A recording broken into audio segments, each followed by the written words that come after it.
This is Foundations of Math and Pre-Calculus 10, Chapter 6.3. This time we're going to be looking at domain and range. And it's another concept that applies to all relations. Domain is simply the acceptable values for the independent variable, and the range is all the calculated or measured values of the dependent variable. So let's look at some examples. The domain, and we can assume that this line continues on forever unless there's a solid dot. And we say x is an element of all reals because it's going to continue to the left and it's going to continue to the right. And the range, y is all reals. It's continuing up and it's continuing down. Now, for this one, it's quadratic. It's also called a parabola. It's going to continue left and it's going to continue right. So we say x is an element of all reals. And the y is slightly different. Here we have a maximum point and everything goes below. So we say y is less than or equal to, this is roughly 1.3. Here we have a whole bunch of points, okay? And these are discrete values and these are continuous values. And when we have discrete values, we have to say x is an element of and list it in set form. -2, -1, 0, and I'm reading the x values or the independent values, 1 and 2. And y is an element of, so we start down here, 0, and we have 1, and we have 3. And when we have sets, the set only contains unique elements, so we don't duplicate numbers.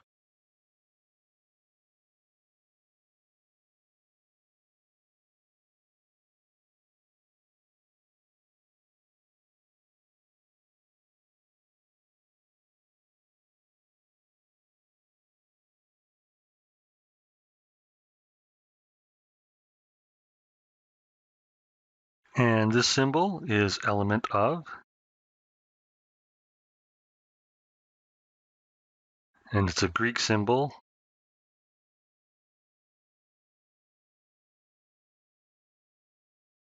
And it's a modified epsilon.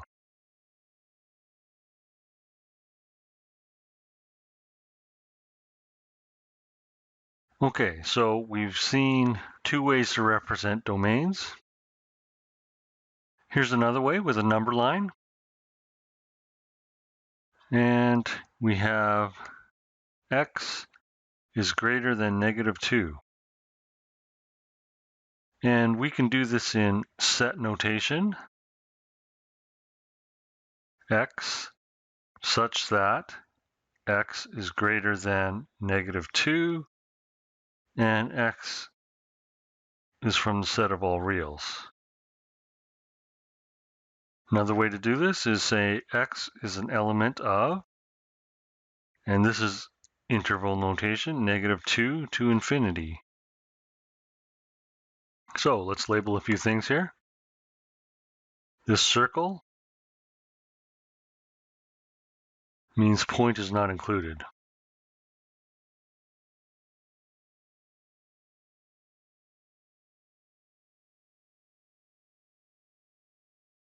This less than or equal to and this greater than are called inequality notation.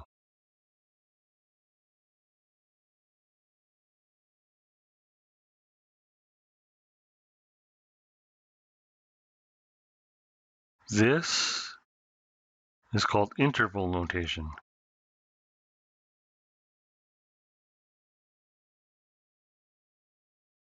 And a round bracket means we don't include the point, and a square bracket means we do include the point. And we'll see that in a minute. And for infinity and negative infinity, it's always a round bracket. You never put a square bracket for infinity. Okay, here we have y is less than or equal to 1. Note that we can change the variable for the number line. It doesn't always have to be x. Y is less than or equal to 1. And this is called set builder notation, y such that y is less than or equal to 1, and y is an element of all reals. And these are called curly brackets. And in interval notation, we have y as an element of round bracket, negative infinity, to 1 with a square bracket. Okay, let's label things again. This dot means point included.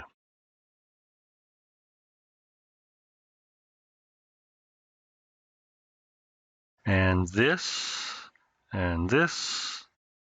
are set builder notation.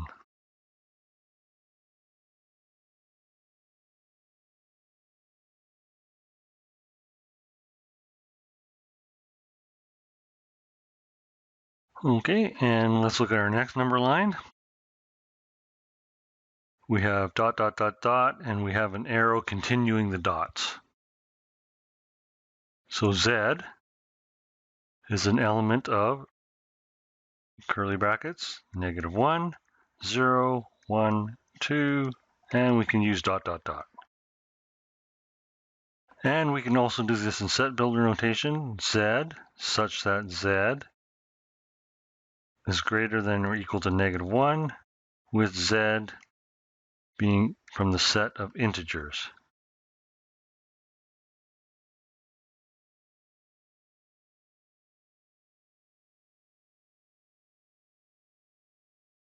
And I believe your workbook likes to use I, but I is really not used much in higher mathematics. It's best to get used to Z.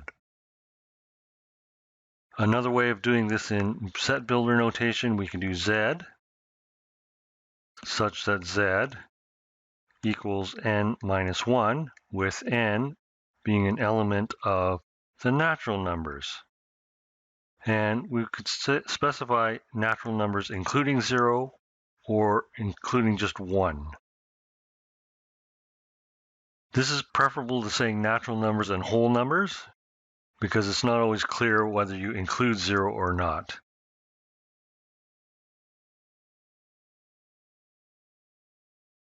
And if we choose to do this with natural numbers not including 0, we would have n minus 2, n element natural numbers, excluding 0.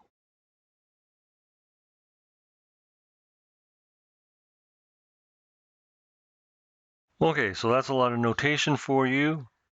At this point, it's not important to use all of them, but you should know that they exist and what they mean if you come across them. Okay, let's look at a few more examples. Determine the domain and range and use any notation that you like or applicable. The first one are discrete points, so you don't have a choice. X is an element of -2, 0, 1, and 2.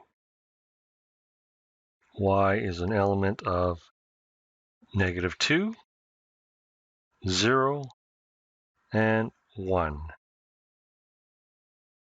And note, we're not putting -2 in twice. Okay, this one looks a little bit tricky. Domain. So T is our independent axis. So T is greater than -2. S, even though this is open, it's still covered by coming down. So S is less than or equal to 2. Now for the domain here, we have y is less than or equal to 1. And for z, we have it's greater than or equal to, since it's going up, -1. Okay, that's not terribly hard. Now, determine the domain and range from a problem.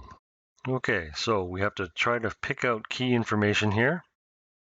Many places on Earth experience diurnal tides.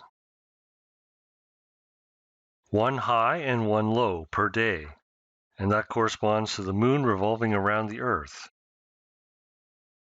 On a particular day, the average tide height is 2.3 meters, and the high tide of 3.4 meters occurs at midnight. Okay, so from average to the high, this is called amplitude.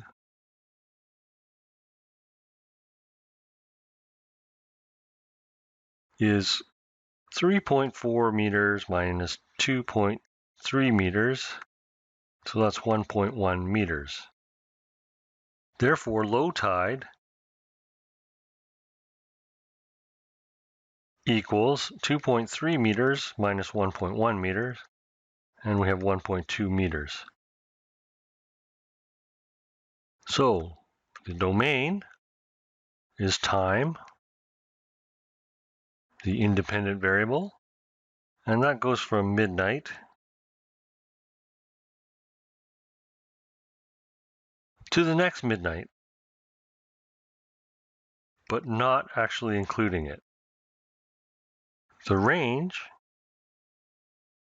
so this would be like 1 second or 0.1 second before midnight, is the height. And we can say it's an element of 1.2 meters, that's the low tide, to 3.4 meters, that's the high tide. And the tide height is not going to be discrete, it's going to be continuous. Because it can't get to 3.4 meters without getting to 3.3 meters first.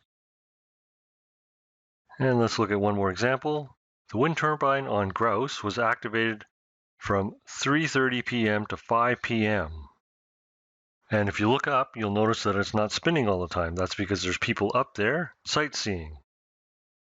A sensor was attached to one blade tip. The hub is 65 meters high, and the blade covers a diameter of 76.8 meters. Okay, so we need to figure out the radius first.